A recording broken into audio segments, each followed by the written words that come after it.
Halo teman-teman semua, selamat datang di channel Tokunime.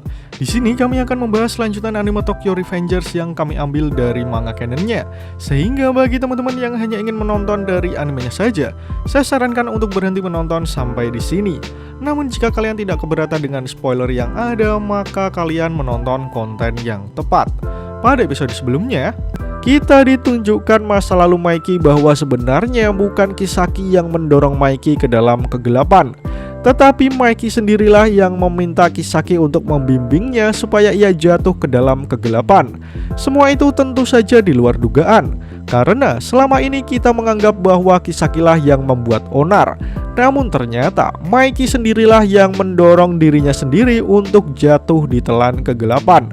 Untungnya sebelum itu semua terjadi, Takemichi muncul di waktu yang tepat. Bagaimana kelanjutan ceritanya? Mari langsung saja kita bahas alur cerita Tokyo Revengers episode kali ini.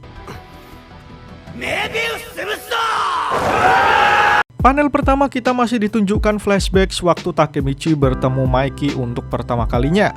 Kala itu dengan nekat Takemichi melawan Kiyomasa dalam pertarungan 1 lawan 1. Di sanalah Maiki menemukan tekad Takemichi yang luar biasa. Walaupun ia tahu kekuatannya mungkin tidak sekuat Kiyomasa, namun Takemichi tetap tidak menyerah. Itu jugalah yang terjadi pada saat Takemichi menghadang Maiki saat ingin menghabisi Kagetora. Dia bukanlah orang yang kuat. Dia orang yang akan tetap berdiri apapun yang terjadi, meskipun kalah, meskipun menangis. Maiki mengetahui hal itu sudah sejak lama. Potensi dan karisma yang dimiliki Takemichi sehingga banyak orang yang mendukungnya. Dari sanalah Maiki merasa entah kenapa selalu ada semangat Takemichi di dalam dirinya, tekad kuat serta optimisme untuk tidak mau kalah walaupun tubuhnya sudah babak belur. Dan disinilah kita sekarang ini, pertarungan pamungkas antara Maiki dan juga Takemichi.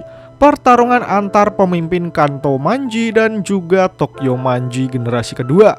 Tatapan mata Maiki dan juga Takemichi menunjukkan ekspresi yang sama, seolah-olah mereka berdua berkata jika masing-masing darinya tidak akan kalah. Kemudian Maiki mulai bertanya pada Takemichi, "Kenapa kau masih tetap berdiri? Padahal tubuhmu sudah babak belur seperti itu. Apa kau sungguh berpikir kau punya kesempatan menang melawanku?" Kemudian Takemichi menjawabnya, "Aku sudah berjanji dengan dirimu di masa depan. Aku juga sudah berjanji pada Baji." Pada saat itu Baji menitipkan Toman dan juga Maiki kepada Takemichi. Dan yang paling menyakitkan, di saat terakhirnya Draken juga menitipkan pesan kepada Takemichi untuk selalu menjaga Maiki. Itulah motivasi kuat Takemichi, alasan kenapa Takemichi tidak akan kalah dalam pertarungan maut ini.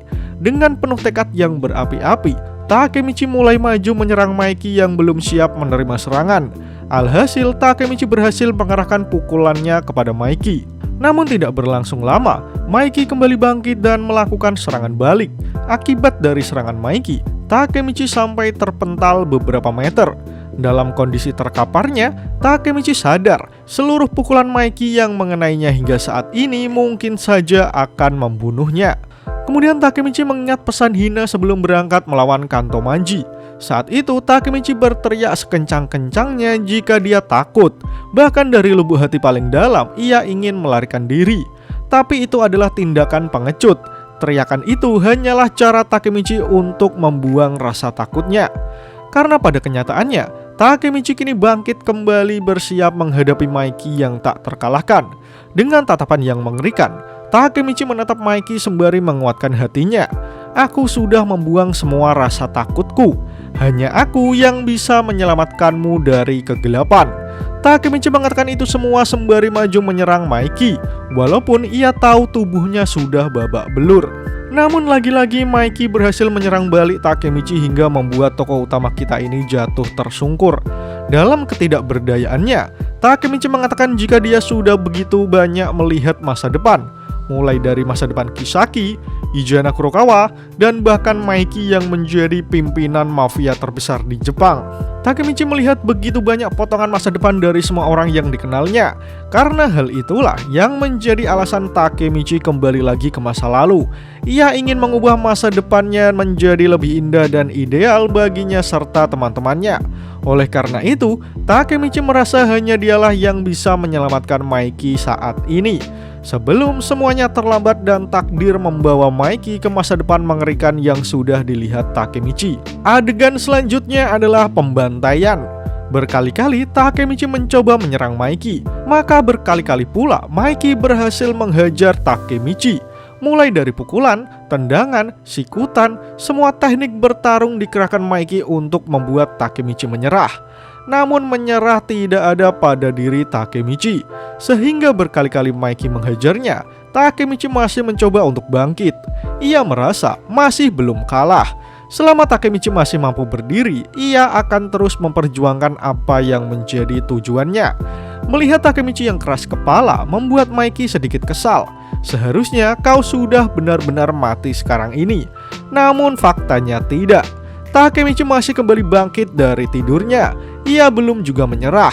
Namun tentu saja semua serangan Maiki berefek pada tubuh Takemichi. Kini penglihatannya mulai kabur. Bahkan ia tidak bisa melihat Maiki dengan fokus. Pendengaran Takemichi juga semakin memburuk. Namun itu semua tidak membuat Takemichi menyerah. Ia masih tetap saja maju menyerang.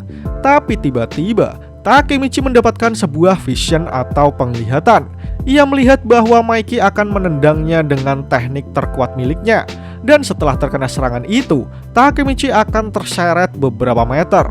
Setelah mendapatkan penglihatan tersebut, Takemichi sedikit bingung kapan penglihatan yang baru saja dilihatnya akan terjadi. Namun sebelum Takemichi menyadarinya, Maiki sudah berada tepat di depan matanya. Dan ternyata apa yang menjadi penglihatan Takemichi terjadi saat itu juga. Maiki berhasil menendang Takemichi dengan teknik pamungkasnya. Saat itu juga Takemichi menyadari jika penglihatannya sekarang datang lebih terlambat. Apa yang sebenarnya terjadi? Tapi sialnya, chapter pun berakhir. Pada episode kali ini, kita ditunjukkan tekad luar biasa yang dimiliki Takemichi. Walaupun ia sudah dihajar habis-habisan, bahkan penglihatan serta pendengarannya yang mulai memburuk, Takemichi masih terus saja berjuang dan tetap berdiri melawan Maiki. Takemichi menganggap bahwa hanya dialah yang bisa menyelamatkan Maiki dalam kegelapan. Namun kini, penglihatan masa depan yang dimiliki Takemichi tiba-tiba datang terlambat. Apa yang sebenarnya terjadi? Menarik untuk menanti bagaimana kelanjutan cerita Tokyo Revengers di chapter selanjutnya. Jika kalian suka dengan pembahasan kali ini, jangan lupa share video ini ke sosial media kalian ya. Atau jika ada request, kritik, dan saran, langsung saja sampaikan di kolom komentar di bawah. Karena kritik dan saran kalian akan membantu channel ini terus berkembang. Akhir kata, terima kasih sudah menonton video ini hingga akhir. Sampai jumpa di video selanjutnya.